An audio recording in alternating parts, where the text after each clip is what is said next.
Podcasts have changed a lot, and change isn't always necessarily for the better. Change can be good, but it isn't always, and it isn't always innovation. Innovation is something that I think is actually lacking in this medium. I don't think the space is dying. I actually think there are some incredibly funny podcasts out there, and some great interviews too. And some of my favorite podcasts are just two people sitting on a Zoom call, talking through the mics on their earphones. I'm just saying, there aren't any new podcasts, and not new in conception, but new in conceptual. The paradox section of this video is referring to something that I became aware of from Internet Awkward Girl, not that one, yet Bobbi Althoff, hopefully I'm saying that right. And I don't care about the copycat shouts or the industry plant shouts or her self-proclaimed pay to win strategies. The main thing I've taken issue with her podcast is I think it's shite, which is fine. I think Brussels sprouts are shite and they're a main staple of a Christmas dinner. I myself have my own very minuscule podcast that goes out to at most 40 people, and I can also say that that is indeed shite. I think the difference being is hers is a window into the future of this space, and in my opinion it's not a great future. Podcasts are typically long form pieces of content and clips are not. Paradox. Clips have become massively prominent in the success of podcasts. They help bring in new viewers. They are like these regular trailers that go out and get to show people your podcast's vibe and or humour in a short amount of time. The algorithm for shorts and TikToks are far more consistent than that of YouTube videos, so it's a great way to get them out there, especially for someone who is creating a platform for themselves off of only their podcast. Most of the top podcasts will be hosted by people who are already well known, who then took a dive into podcasts, have an audience they are bringing with them who already know them and get them, and that gives them something to build on. When no one knows you, it's hard to get people to give a fuck and to give you an hour of their time with no promise of enjoyment in return, especially if they'd sooner find that enjoyment in a 12-second TikTok. TikTok is the gateway drug for podcasts. My problem is there are some podcasts that feel like they are purely being made for and consumed through TikTok. The podcast itself is white noise, viral moment, then back to white noise. This on a larger scale I get is inoffensive, but on a podcast scale it's offensive to me. So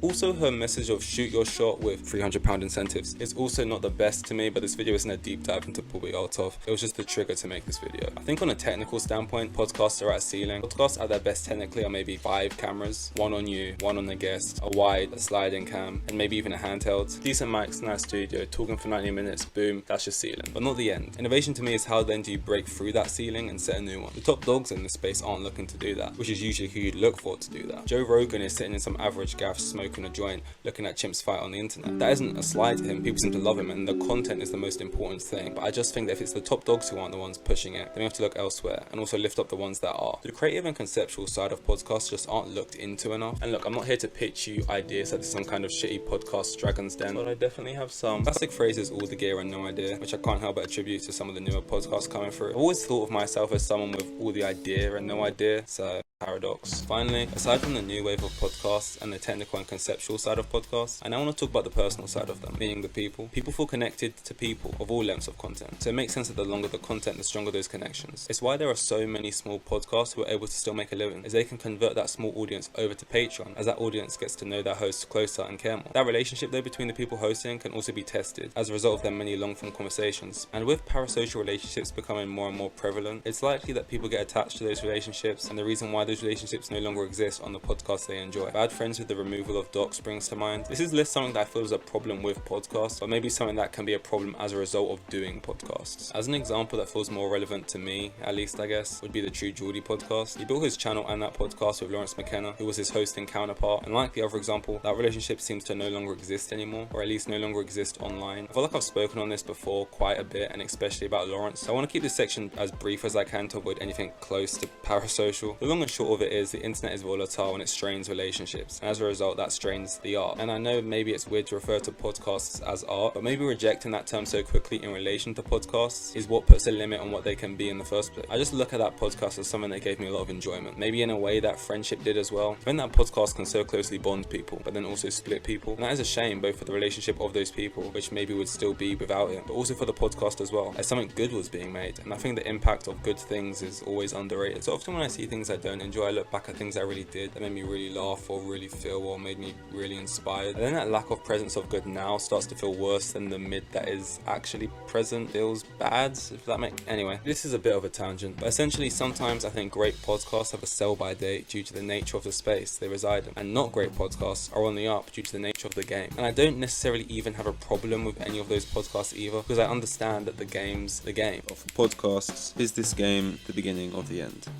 Paradox.